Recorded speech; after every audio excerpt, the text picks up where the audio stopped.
Tesettür kavramı, mahiyeti ve amacı açısından İslam dininde çok önemli bir yere sahiptir. Müslüman kadının şiarı ve kalesidir.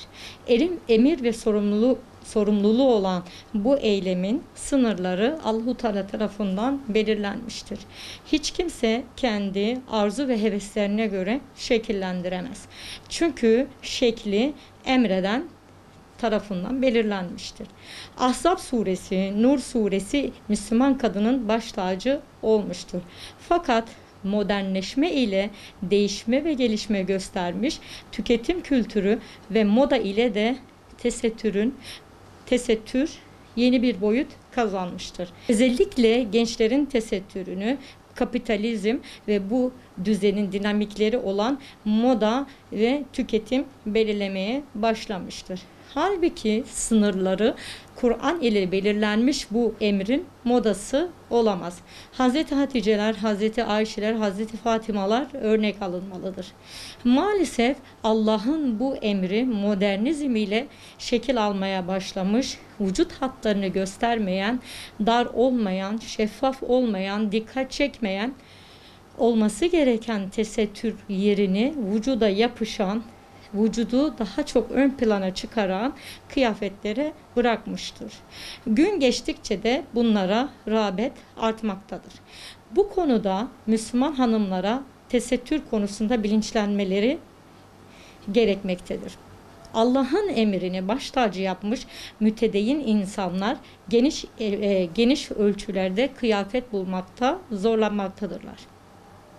1980'li yıllarda hatları gösteren, şeffaf, dar olan elbiseler tesettür dışı kabul edilir ve dışlanırken 2000'li yılların başlarından sonra yeni bir hal almıştır.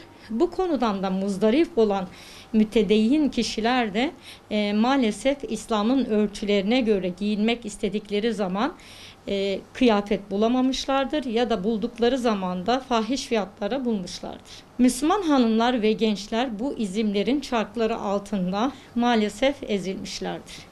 Halkının %90'ı Müslüman olan bir ülkede mütedeyyin hanımların istediği doğrultuda bir piyasa oluşturulmalıdır.